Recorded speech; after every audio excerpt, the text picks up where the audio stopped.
GI Sportz level. Bam. Let's talk about this thing. First we're going to do, before we talk about how this thing works and what's going on, we're going to do a history lesson. So this looks really similar, right?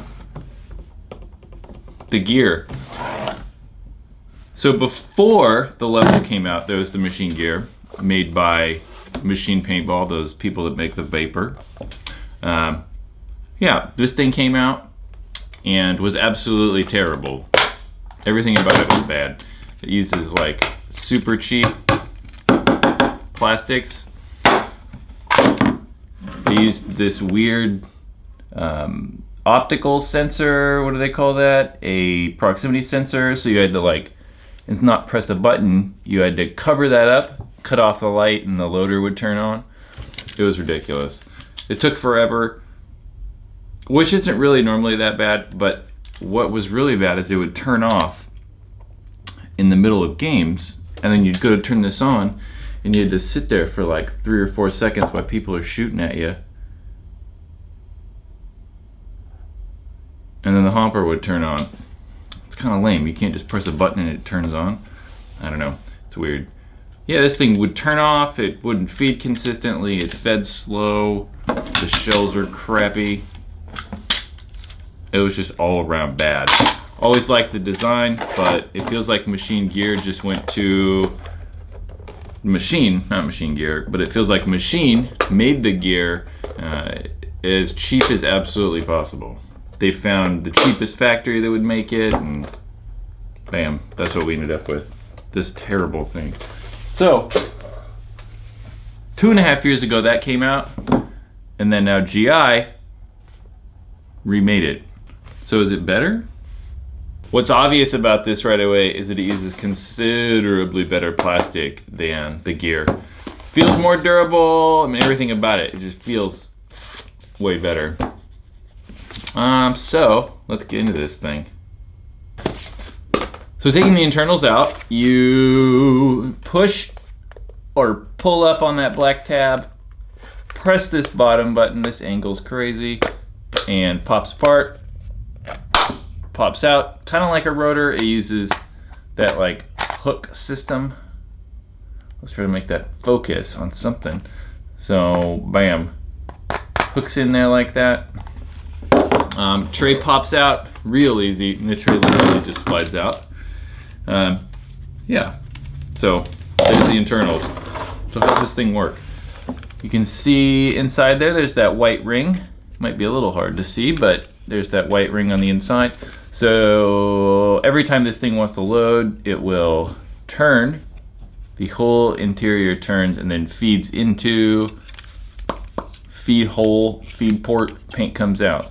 It uses eyes, so that detects when, every time it sees a gap in that paintball, the paintball's falling down, it knows to spin that white rubber ring on the inside, then loads. Power button in the back like normal, you can kind of see that spinning in there. Hold that down, turn it back off. Yep. So while the shells are really durable and feel pretty good, like they don't feel like they're gonna have issues, this plastic on the inside I don't really like. Yeah, it just doesn't feel nearly as like solid or as well built. I mean, you can kind of hear the like tanginess of it. Yeah, so I think that over time, I don't know, there's some people that might have problems with breaking some of these things. Some of the little screws, stuff that are held in here. Uses a battery pack, somewhat like the Halo 2 or Z2. They use this pack. One major difference though about like the Z2 or the Halo 2 is that the battery pack uses a terminal, so you can just pop off the pack and then have the battery pack separate. This doesn't, so it's soldered. This wire is at least soldered to the pack, and then this wire goes and plugs into the back of the board. The plug's cool, the plug's a good thing, but I don't like this. I feel like that I could pull this off, or over time, this moving around could get a little more maybe not durable, but it could just wear out and maybe the wires break or something. That I don't like. I just don't like the wire. It's just weird, you know? I don't like that. So this pack just really shoves into the back and is held in place by, somewhat held in place. It's kind of just held in place when it's outside of the shell, but there's a little tab right there that is supposed to, like that, hook over the edge of the battery pack. It's kind of hard to see, but there it is. Battery pack and hold it in place. That's gonna break. Someone's gonna break that. But it doesn't really matter, I don't think, because once the whole tray is in the lower shell, like, stuff's not moving around, so it's not, I don't think, that big a deal. So if you break that piece, I don't think it's gonna matter, but it is something that breaks, or may break. Let's go over modes. So this thing has 3 different speeds. There's speed 1, 2, and 3. Speed 1 being the slowest of them, up to 3 being the fastest. When we tested it, it wasn't the fastest thing, right? In mode 1, it consistently fed around 13. 2, I think, was about 16. And then mode 3 was about 18. Maybe it hit 19 once, but consistently at around 18. Mode 3 is super loud too. So let's put this in mode 1 first, mode 2, and mode 3. And we can kind of hear the escalating sound difference between all 3 modes. Mode 1, lid closed, lid open. Mode 2, lid open. Mode 3,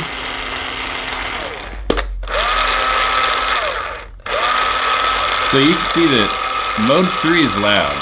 Like, it's, at this point, the loudest hopper on the market when it's in that 3rd mode.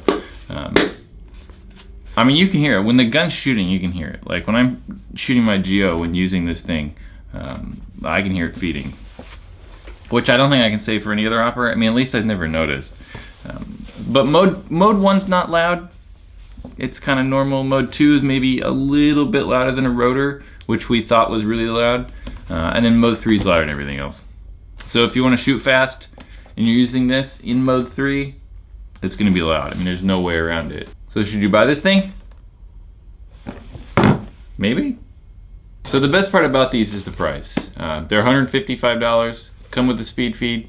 Well, right now it's got the lid on there, so we can pop that off. Now it's speed feed. Yeah, so it's 155 bucks. It's a really good deal. I mean, you gotta think, when the other hoppers, like the other high-end hoppers, like the R2 and the Spire TFX Z2, are all right around that $200 price. This comes with a speed feed, and the other ones don't. So it's $55 cheaper, or 50 bucks cheaper. Comes with a speed feed. Where the other ones, if you're gonna get one of those hoppers at a speed feed, I mean, it's $240-ish, depending on the hopper. So the other thing, this is like 100 bucks cheaper. That's pretty good. And while I don't think it's better than the Spire 3, and I don't think it's better than the TFX, I would choose this over the R2, and I would also choose it over the Z2. Yeah, so it's a good price, and I feel like if you're okay spending an extra 50 bucks or $100, I'd choose a TFX still, and I'd still choose the Spire 3. But if you have $155 to spend, then this is probably the lever for you. We just launched our store, PaintallRuinedMyLife.com store. You can go there. I'm gonna put a link. We have some headbands, barrel covers, some stuff for sale. Also up there, we're gonna put our Spire 3 review. We compared the Spire 3 to this thing a little bit. Maybe see what the differences are, check it out. We'll see. Thanks, guys. We'll talk to you next time.